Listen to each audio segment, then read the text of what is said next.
김정은 위원장의 특사로 내려온 김여정 부부장, 문재인 대통령에게 직접 전달한 메시지는 평양으로 오시라. 네, 제3차 남북 정상회담 제안이었죠.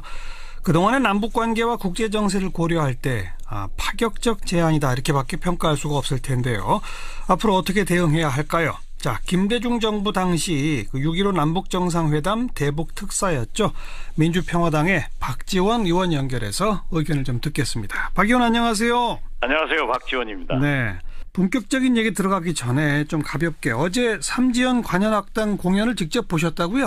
네, 봤는데 우리 김동건 아나운서가 진행하는 KBS 가요 무대 같더라고요. 제가 볼 때보다 예. 의상 이런 게 굉장히 노출된 옷을 입고 그랬는데 예. 편하더라고요. 예. 그 현송월 단장의 노래에 대해서 SNS에 무대 매너가 탁월했다, 관중을 꽉 장악하는 카리스마가 돋보였다 이렇게 쓰셨는데 굳이 그렇게 탁 하신 이유가 뭐 있어요? 아니요. 그러니까 우리가 일반적으로 생각할 때 북한 사람들은 굉장히 딱딱하고 세련되지 않았다. 예. 이런 고정관념을 가지고 있잖아요. 예. 그러니까 실제로 우리가 삼지연 관현악단을 보고도 북한에도 저런 기구가 저런 노래를 할 수 있나 하고 의상을 깜짝 놀라는데 네. 우리 정부 발표대로 하면은, 일부 언론 발표대로 하면은 북한은 어제 망했거나 오늘 망했거나 내일 망해야 돼요. 예. 그런데 건재하단 말이에요. 예. 그런데 현송월 단장도 자연스럽게 농담도 하면서 이끌어가고 네. 탁 주먹을 쥐고 노래하는 게 네. 우리나라 패티김 선생보다는 못하지만은 예. 그 정도 장악을 하더라고요. 예. 역시 썸띵이 있어요. 예. 근데 칭찬하기 나쁩니까? 근데 방금 언급하신 것처럼 의상의 노출도 조금 과거보다 심해졌다, 또 우리 가요를 직접 노래했다, 이런 등등은 확실히 김일성 김정일 시대와 다른 김정은 시대의 특징 아닐까요? 그렇죠. 그러니까 이 변화의 물결을 북한도 거스릴 수 없습니다. 우리가 볼 때는 2000년 6.15 남북 정상회담 후 북한이 개혁 개방이 미방하다, 미흡하다 하지만은 자기들이 볼 때는 엄청난 변화를 한 거예요. 하고 있다 이미. 예, 그렇죠. 네. 그리고 북한에 약 400개의 장터, 시장, 약 500만 개의 핸드폰을 사용한다고 하는 것은 그만큼 정보가 흐르고 있다는 거예요. 예. 알겠습니다. 우리는 긍정적인 것은 받아들여야 됩니다. 네. 자, 그렇게 지금 변화하고 있는 김정은 시대를 이끄는 김정은이 친여동생을 보내서 평양에서 만납시다라고 정상회담 제안을 했습니다. 예상하셨어요? 전혀 예상 못했습니다. 예. 그리고 진짜 어떤 의미에서 보면은 이게 좀 나쁘게도 해석하지는 말아주세요. 김정은 위원장이 세계를 가지고 놀고 흔드는 것 같아요. 네. 그래서 김여정 특사도 깜짝 쇼로 문재인 대통령에게 친서를 전달하면서 그렇죠. 정상회담을 제안한 것은 그렇죠. 이 허점을 찌르는 그 특이한 외교술에 대해서는 김일성, 김정일, 김정은 똑같이 이어지고 있다. 네. 그래서 저도 깜짝 놀랐습니다. 예. 근데 그동안의 남북관계와 국제정세, 지금 핵 미사일 정국 등을 감안할 때 이건 정말 파격적 제안 아닙니까? 북한이 이런 제안을 한 의도, 배경 어떻게 해석하세요? 저는 문재인 대통령에게 남북 정상회담을 제안한 것은 북미 간 대화를, 트럼프 대통령과 대화를 하고 싶다. 그렇기 때문에 그 브릿지, 그 다리 교량 역할을 해달라 하는 긍정적인 면으로 받아들이고, 문재인 대통령께서 정상회담을 사실상 수용했지만은 문재인 대통령도 아주 멋있는 말씀을 했어요. 그리고 먼저 북미 간의 대화가 선행돼야 된다 하는 것은, 남북 정상회담은 미국의 협력과 이해 없이는 절대 불가능합니다. 그래서 참 문재인 대통령도 그 김정은의 적합한 깜짝 답변을 했다. 높이 평가합니다. 미국의 펜스 부통령이 우리나라에 와서는 상당히 강경한 자세를 보였습니다만, 오늘 워싱턴 포스트 보도된 인터뷰 내용을 보니까 올림픽 이후에 남북 대화 좋다, 또 북미 간 대화도 할 수 있다, 다만 이 핵 문제 해결을 위한 강한 압박은 계속한다는 전제로 뭐 이런 식의 표현을 썼던데 그러면 북한도 이제 남북 정상회담 같은 걸 미국도 양해한 거라고 해석해야 됩니까? 어떻게 보세요? 저는 이번 평창 동계올림픽을 위해서 수백 명이 방남했잖아요. 예. 올림픽 유해의 목적으로 왔단 말이에요. 네. 또 심지어 유엔 안보리에서 제재를 하고 있는 최희 예. 위원장도 왔단 말이에요. 예. 유엔 안보리에서 유해 조치를 해줬단 말이에요. 그렇죠. 그렇기 때문에 이번에 마치 문재인 대통령이 평창으로 가는 열차에서 그 말썽 많은 미국 NBC와 인터뷰를 해서 한미 군사훈련 연기를 요청하겠다 했을 때도 저건 분명히 미국과 조율해서 하는 얘기다. 그렇게 제가 지적을 했는데 이번 일련의 사태도 미국의 협력과 이해가 아니었으면 됐겠느냐. 그리고 펜스 부통령의 5분 참석하고 이석한 것도 강한 메시지였습니다. 그런데 오늘 지금 우리 정관용 선생께서 말씀하신 워싱턴 포스트와의 그러한 인터뷰 여기에 또 북한의 노동신문은요. 미국이 적대 정책을 철회하면은 미국을 겨냥해서 발사하지 않겠다. 이렇게 돼가고 있으니까 저는 남북 정상회담도 북미 간의 관계 개선도 이루어지고 반드시 미국이 협력하고 이해를 해서 문재인 대통령이 남북 정상회담 하면은 이것은 북미 대화, 북한 핵 해결의 교량 역할을 문재인 대통령이 할 것이다. 그래서 빠른 시일 내에 할 수 있도록 했으면 좋겠다. 이런 생각 같습니다. 그 빠른 시일이 언제입니까?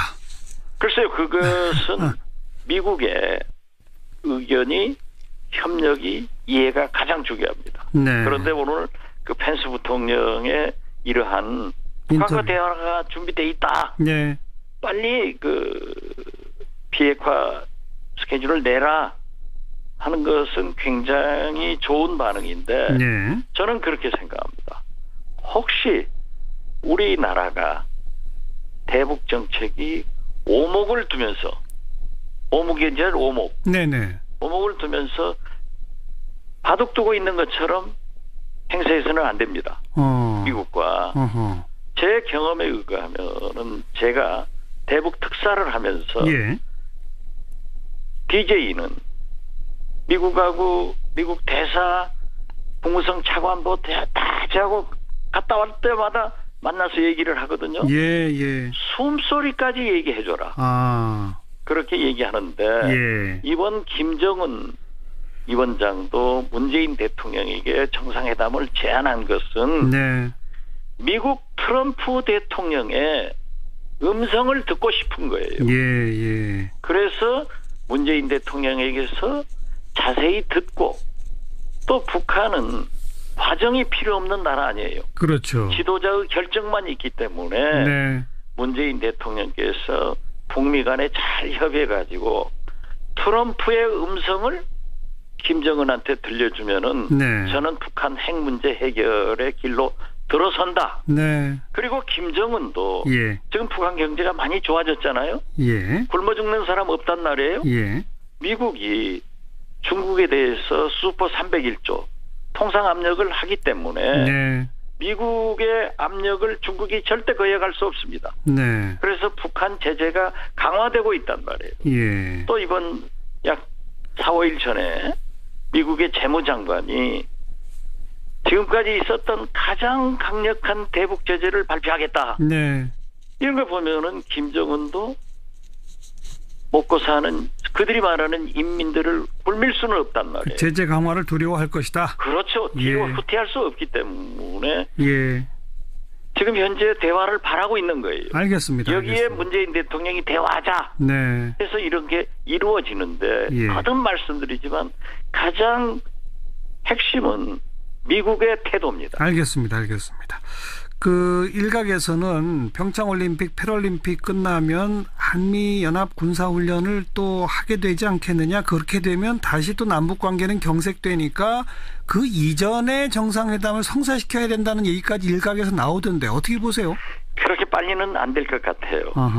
특히 아베 총리는 미국 뒤에 숨어서 나쁜 짓 하고 있는데 한미 군사훈련 빨리 재개해라. 자기가 뭔데 그런 내정 간섭을 합니까? 우리 문 대통령도 내정 간섭이라고 했죠. 예, 그런데 문재인 대통령이 이번에 한 방 먹인 거 잘하셨어요. 예. 잘했는데 제가 볼 때는요. 예.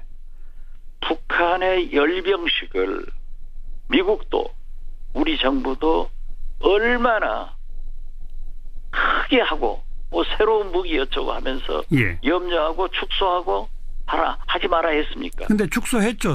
그런데 북한 스스로가. 김정은도 예. 열병식을 축소하고 굉장히 성의를 보였습니다. 예. 그렇다면은 평창 이 평화올림픽을 이렇게 좋은 무드를 했기 때문에 예. 저는 한미 군사훈련을 하지 않을 수는 없지만은 최소한 북한 열병식을 성의 보이듯 네. 미국과 우리 한국 정부가 북한의 성의를 보여야 된다 이렇게 생각합니다. 축소해서 한미 군사훈련 하는 것도 하나의 제스처가 되는 거죠. 그렇죠. 네. 그렇게 해서 자꾸 좋은 방향으로 가야 됩니다. 네. 아까 그 김대중 대통령께서 그 북한하고 나눈 이야기 같은 걸 숨소리까지 다 미국한테 전해줘라. 그 실제 그런 표현을 쓰셨어요? 그렇습니다. 그러면 지금 그리고 내가 수차 얘기했고 예. 내 북한 사람들도 만나서 우리 김대중 대통령께서 그 사람들은 이제 우리를 뭐 친미 제국주의 이렇게 비난을 하는데 요즘은 하지 않았습니다만은 네. 저를 만났을 때는 우리 대통령께서 내가 보소스 대사를 만나자고 하니까는 숨소리까지 얘기하라 하더라. 예. 내가 다 얘기해줬다. 예. 그랬더니 미국의 반응은 이거더라. 예. 이 소리를 굉장히 듣고 싶어하는 거예요. 예. 그래서 제가 아까도 말씀드렸지만은 남북 정상회담을 통해서 김정은 위원장은 트럼프 대통령의 알겠습니다. 숨소리를 듣고 싶을 거예요. 그러니까 우리 정부는 미국과 계속 긴밀히 협의하고 그 협의 내용을 북한에 계속 숨소리까지 알려주고 또 북한과 협의하는 내용을 미국하고 또 상의하고 계속 그래야 되는군요. 그렇죠. 네. 그래야 해결됩니다. 알겠습니다. 자, 그 정도 말씀 듣고 민주평화당 잘 가고 있습니까? 잘 가고 있습니다. 근데 그 지방선거에 지금 현역 의원이 워낙 지금 교섭단체도 안 되고 그래서 현역 의원 차출은 없을 거다. 오늘 조배숙 대표가 그랬는데 그럼 박지원 의원 전남지사 안 나가시는 거예요? 저도 광주에 가서 예. 함께 회의하고 지도부만 광주 기자들하고 회견하는데 저는 불참했어요. 네. 안 갔습니다. 네. 왜냐하면 제가 자꾸 나서면 안 좋으니까. 예. 그런데 조배숙 대표가 그렇게 얘기했다고 해서 저한테 많이 질문하더라고요. 예. 그런데 조배숙 대표가 물론 우리가 원내교섭단체 구성을 위해서 한석이 얼마나 필요합니까? 네. 그러나 우리는 거기에 해당되지 않습니다. 왜요? 더불어민주당은 집권 여당이기 때문에 예. 만약 현역 의원이 나가면은 보궐선거에 보충된다고 하더라도 제1당을 놓칠 예. 확률이 굉장히 높습니다. 예. 그러면은 의장도 위원장도 여러 가지 문제가 있지만은 예. 우리의 경우는 현역 의원도 중요하지만은 이길 수 있는 네. 광역단체장 후보를 내보내야 되거든요. 네네. 그래서 제가 상경하는 KTX 안에서 조배숙 대표를 만나가지고 네. 이게 무슨 소리냐 아하. 했더니 꼭 그런 뜻은 아닌 것 같아요. 그래서 저도 페이스북에다 예. 제가 전남지사를 나간다 안 나간다는 소리를 안 했지만 예. 그랬더니 자기도 그런 의미는 아니다. 그래서 이해는 했습니다만은 예. 적절하지 못한 발언이었습니다. 그러니까 현역 의원 차출 안 한다가 뭐 완벽하게 그냥 절대 없다는 건 아니다. 아 그렇죠. 예. 박지원 의원은 그러니까 나가실 거죠? 아니요 아직 결정되지 않았지만은 예. 저는 관심을 가지고 예. 작년 여름부터 7, 8월부터 알겠습니다. 돌았습니다.